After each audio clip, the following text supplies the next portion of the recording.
You know what I'm super fascinated by is the whole concept of like a dude gets locked up and he's just an alpha male and he walks onto the yard and he just takes his spot. He's just all of a sudden the leader. Is that like that's actually kind of how it works? I heard a white guy talking about it the other day, like basically how when he showed up, he's like 6'7" or some shit, and he just sort of like made it clear like I'm running this bitch now, and they all just he just had enough charisma and confidence that they just sort of let him. And I wonder if you got locked up, given your seniority and fame and accolades and money, would you just sort of like, if you got locked up, would you just sort of like be at the top of this hierarchy? No, you know, I've had what comes with that. I'm gonna have an obligation to the card, but let the young homies who want that, who out to get that, let them have that. I'm pretty sure if I was dealing with a situation like that, I would be more focused on conducting my business as long as I could before I knew it was going, because it's going to pop off on the yard. And when it does, you just got to go.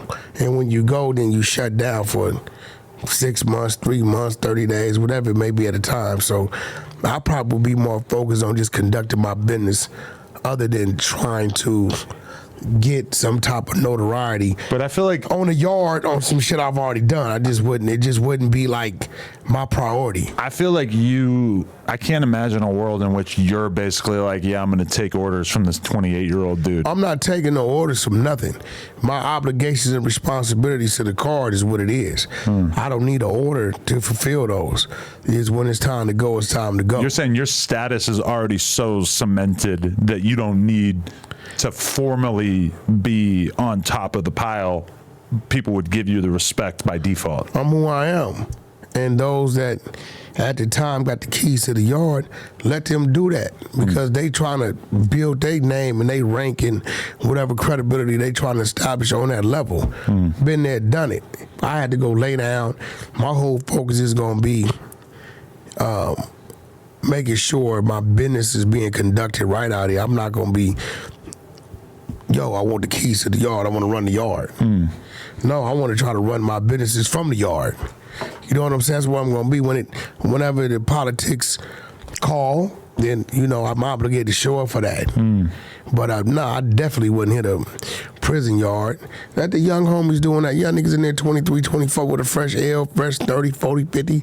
You got niggas that been down 10, 15 years, it's 30, 38, 34. You know what I'm saying? That's their thing. They've been waiting for that time. So if you get locked up and somebody tells you that it's your time and you need to go kill somebody. Yeah, but we're black. But would anyone ever say that to you? We're black. So it's different? We don't function like that. Really? That's they politics. Because that's what I'm hearing some of these dudes talk about, is how it'll be like time for you to go home and everybody will know that this dude's got like a month left, and they decide like, boom, it's time for you. You got to go take this guy out. So what does that tell you? It's not a structure that I want to be a part of, for sure. Today, looking at something like that, would you consider them your homies? Any relationship that I would get into in which I would have to commit murder just to be part of the group. No. Yeah, no. Nothing's wrong with that. That comes with the territory. Okay. We talking prison. Okay. But you've been there 5, 6 years, you a month to the house. And they say, yo, you got to go do this. Right. Would you consider those your homeboys? I mean, maybe they were my homeboys before, but now that I realize this is the situation, that. I'm going to go get thrown in the hole so I don't have to do anything for the last month or two. That's what they said was kind of like... But then you no good if you come back. Yeah. Well, I ain't coming back. I'm going to stay right here in the hole. Till the moment I get out. Yeah, but if you ever come back to jail... And they sense that you did that intentionally? No, they know. It don't matter. They're going to know. But I could get thrown in the hole for something that looks completely legitimate, right? Like what? Like what you going to do? I don't know. Some bullshit that I might actually want to do, that I might just be enough of a hothead to do. But I mean, if they've observed you for 5 or 10 years and you haven't crashed out and then you just randomly crash out, yeah. I don't wish prison on anybody. And at the end of the day, everybody politics is different. Sureños, Norteños, the blacks, Bay Area. You know, everybody politics is different. Our structure as black people is a little different. You know, people get told what to do? Yeah. Do people get taken advantage of? Yeah. But if you a dude that's respected, nobody's gonna just tap you on your shoulder and say, hey, you're up next. You gotta go do this. That's more low-level dudes required That's to do that kind of like, shit. it's more handling your business, whatever your business is. I was watching, there's a great channel called The Connect that my friend Johnny Mitchell runs. He's a white dude who was basically like a big-time weed dealer, and he ended up doing a bunch of Fed time. And now he just interviews all these different criminals and stuff. And he used to be like really tapped in with the cartel. He used to go to Mexico and like get, you know, his orders done or whatever, I guess, out there. And he's interviewing this dude who claims, and it seems pretty authentic, that he was basically like the number one dude in the Mexican mafia. He was like his assistant while he was locked up, and as a white guy.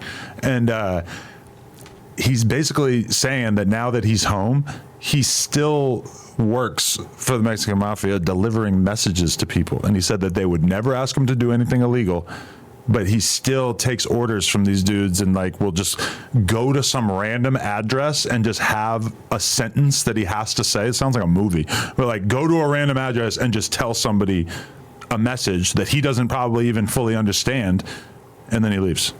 And he makes money doing this for this criminal organization, and he's on a podcast talking about it.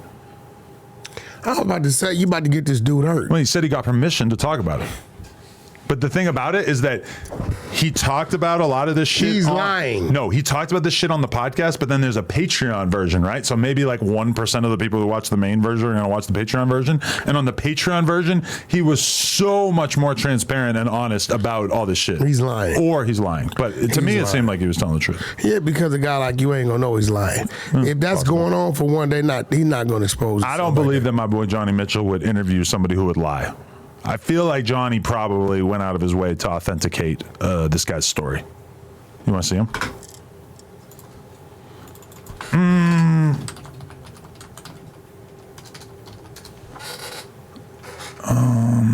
Where is he? Let's go. This is the guy, Johnny's channel. The Connect. And look, he just did a sharp interview, which I actually haven't seen, but this one, inside the Mexican mafia, soldier spills the secrets of the most ruthless prison gang. Good watch, honestly. It's great to see white people rising to the top of criminal organizations. Dude's lying. Can I be proud of my Wood brother, even though he's identified with another organization? You don't That's believe a Wood too? Nah, well, I mean, he's part of a Mexican gang, basically, so I guess no, but... Nobody's going to sit there being a part of that organization and openly tell the world what his role is in that organization. He breaks it down in a lot of fucking detail on the Patreon, and he claims that he went and got permission. Inside the Mexican mafia. Yeah. Soldier spills the secrets of America's most... Come on, bro. You don't buy it? Hell. Watch the whole thing and tell me what you think he's lying about. I'm going to check it out. Maybe we can get him on here. Definitely. Yeah, I want to talk to him. I don't even know his name. I could probably figure it out though. But, well, he basically said that he got permission. He went to Big Sandy or Victorville or whatever. He's like talking about all these... The feds. But he's talking about all these feds, prisons, right? Like it's like they're like the most lit clubs in town. Like the way they talk about these different prisons, I'm pretty fascinated by it. But he basically said he went and got permission to air all this information out.